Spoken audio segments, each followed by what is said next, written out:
We had rub lines actually further down. Sorry, mosquito. We actually had a huge rub line and scrape line. We'll show you guys now some of the clips, but yeah, it's full.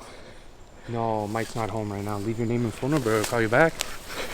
We had rub lines, guys. Hello? Further down. How am I going to show B-roll now if there's nothing to be talking over? Hello? Further down here, we actually had a rub line.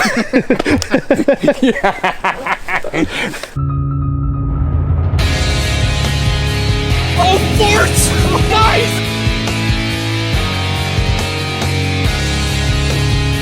What is happening?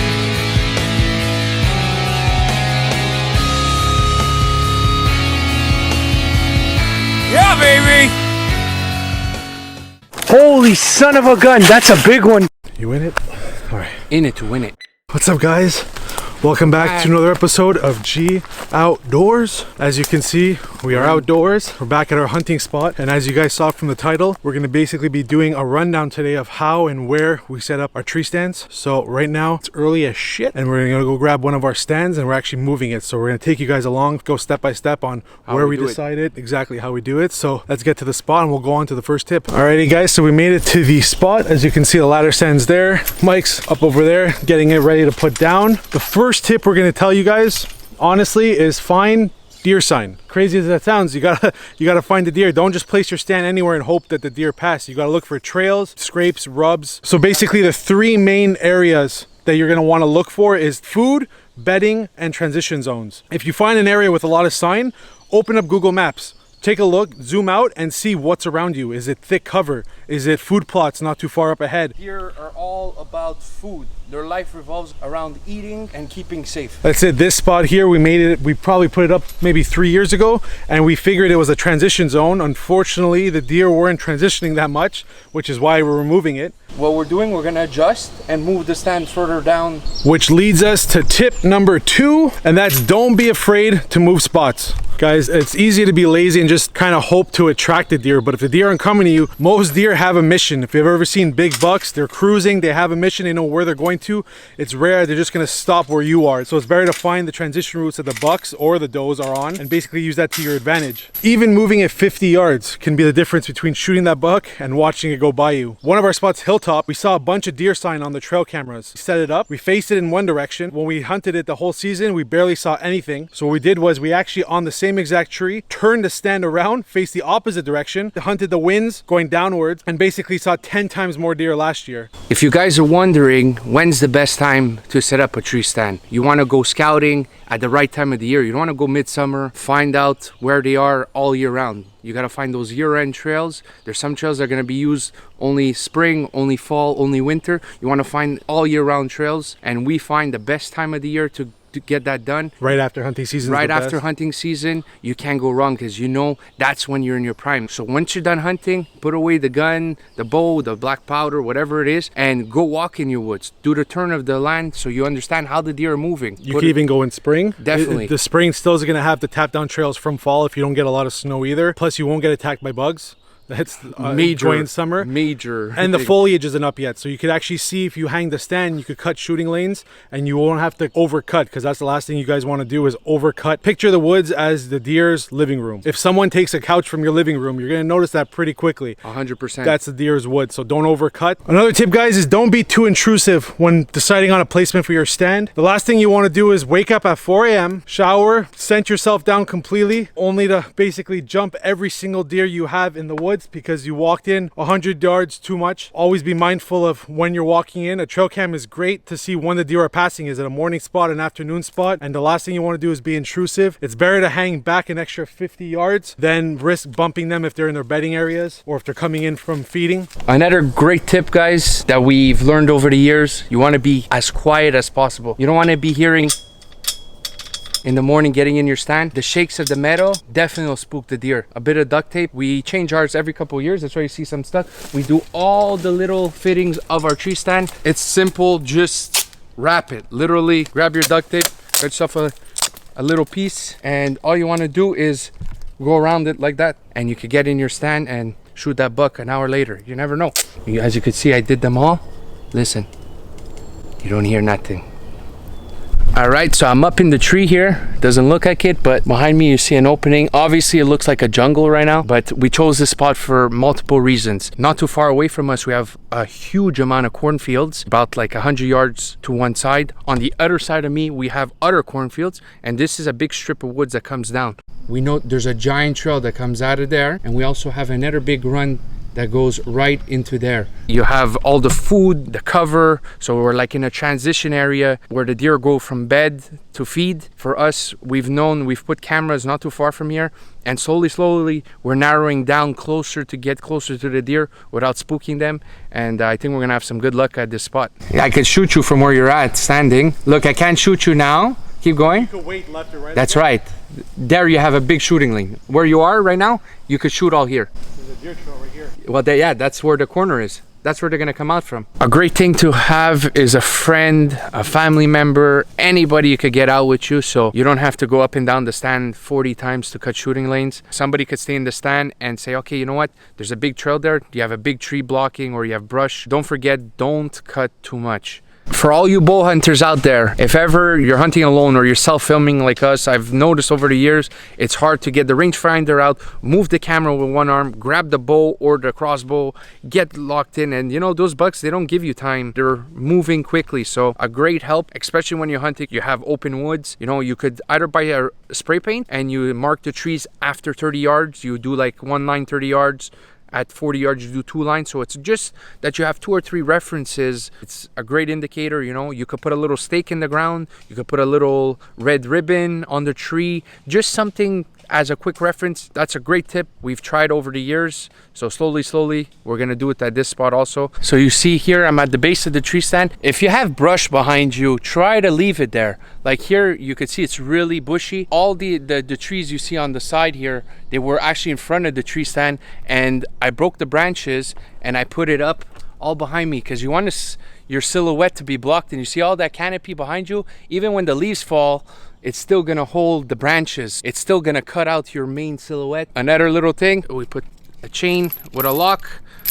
Public land, we've lost so much gear that, you know what, just make it a bit harder on them. If they want it, they'll actually take it, but make it harder on them. Right now we're at a spot that we call the strip because it's a small strip of woods that honestly goes 60 yards wide. Yeah. We love these funnel pinch points because the deer have no choice but to go through here, and we catch them. There's open fields on one side, and then you have another like patch of cattails behind us, and then another strip of woods, and for some reason they grab love this strip hugging up to the cornfield. It leads straight to the cornfield. Some of our biggest bucks we've ever got on camera was at this spot here.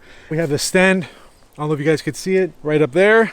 And it's a great pinch point. So if you guys find pinch points on Google Maps or something, check it out. Look for heavy runs. And this is a year-round spot. Mike actually found a beautiful 5.6.5 or 6 point side here years ago. If you guys want to see that video, actually, you know what? We'll show you guys right now. And I did the turn. I decided to go right by here, and I was looking under the trees, and I just found myself a whopper. I'm so pumped. Let's go. First time we find a shed where we're hunting like this, a new one anyways. Zoom in on this, hold on. Oh man, can't wait to put my hands on this. Look at that. This bad boy. Wow. So excited, I almost just broke my face. That's a nice one. For our area, what a nice deer. Look at that little point. 1, 2, 3, 4, 5. If you count that as a 6. Not even really looking for horns. We're scouting, but my eyes are always looking on the ground. You never know what you could spot. I really didn't expect to find this, but what a treat. He's on the hit list, I guess. Oh my god. Wow. Further down this trail, we actually had a huge rub line and scrape line. It's been a few years now. They've been using it hard, and we've actually been getting some good bucks on it. And it's just another proof that definitely you want to find the areas the bucks are in, and rub lines, scrape lines are a great indicator of where the deer are. So we just got to a spot that we call CT, which is short for corn transition. And the reason why is because the cornfield is literally, I don't know if you could see it right there. It's about 20 yards from me right now, which is a food source. So we know the deer are coming in and out, and we've had a ton of success at this spot exactly. Talking about moving stands before, it was actually 50 yards up ahead. Couldn't see too much, it was too narrow. We didn't have a good shooting spot. We backed it up over here, and now we have a whole vantage point on the opposite side, all here. So come muzzy season, come with the rifle, we could actually do some damage over here, but unfortunately we didn't have to. We shot most of the deer here in archery. Mike even got one done early season, opening day. Week after His dad shot a nice 8-pointer. We've got other bucks here. If you guys want to check out those videos, we'll throw it up top, but it's super concealed. Take a look. Mike's working on the cam right now. Got him right over there working. Got the salt block, and they love to funnel through here. They come up and they work their way through here. Frank's buck came down this way, came in and wanted to come in this way and got schlocked right over here. Mike took his doe opening day right over here. So like we said, there's 3 different areas to focus on for deer: the food, bedding, and transition. Next, we're gonna head up to the bedding section. So we've talked about food sources, we've talked about transition areas, and now we're gonna talk a bit about bedding areas. The tree stand that I'm on right now is where I've had really good success over the years. I've shot a beautiful 8-pointer out of this spot. Some of you probably seen it, and if you haven't, check it up top. Honestly, action-packed. I even had to ask Marco to bring me bullets, and it's not too far from a huge ticket. And I'll show you a bit what I mean. Obviously it's summertime right now, so it's hard to see, but if you look all around, a lot of shrubs, and behind all this, which we can't see right now, and when the leaves go down, there's a huge patch of cedars, a lot of downfall, like dead logs that fell from the wind. But we've noticed over the years, the bucks, the does, they like to bed under all those deadfalls, and it's like there's stacks and stacks of them, so they feel safe. Because like I said, you can't even walk in it. You know what? The deer love cover. Safety is number 2 on their list, maybe number 1 after food. So keeping safe, they're always gonna think about how could they stay safe, and you'll find that with cover. So now we're gonna set up the trail cam right over here. The stand is in the corner over there. And we mentioned before, trail cams are a great way to see what's coming in the morning or night. But one thing we recommend is don't live and die by the trail cam. How many times has it happened while that hunting? we're hunting, we're seeing a deer, and they never went in front of the camera, and we're like, oh, but we there's saw another one. That's it. There's another one. It takes the deer to move 5 feet to the right, 5 feet to the left of the camera, and they'll never come on. And you're gonna think, oh, there's no deer here. You gotta definitely put the time in the stand, scout it yourself, and don't be discouraged if you don't see any bucks on your camera. Because if you hold does, we learned over the years that the does run the show during the rut. That's right. And if you hold them, that's it. You'll shoot your buck. 4 of our last 5 biggest bucks in the last couple of years have all come from does bringing in the bucks and mature during the does. rut. Mature does, that's it, yeah. So if you have the does on your area, keep them there. If you're after a big buck and they're gonna lure in those big boys come later, they're gonna be cruising from miles and miles away. We've got a deer, one of the first years hunting here, came from 2 highways away. Literally. We had a trail camera at a different hunting area, and he had to cross 2 separate highways.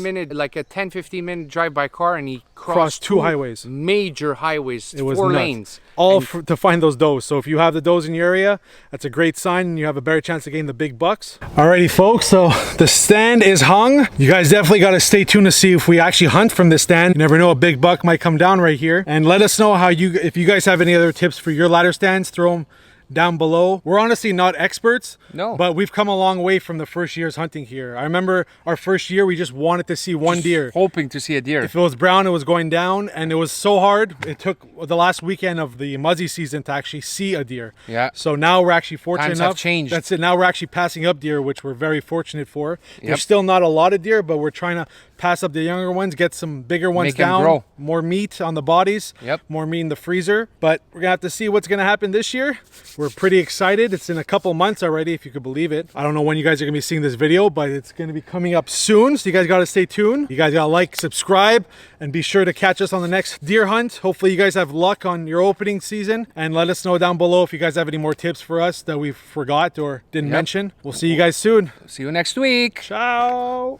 Hey guys, I hope you liked that tip video, and I hope it helps. If you guys want to see some of our other videos, click on the links on the side, and as always, like and subscribe. See you next week.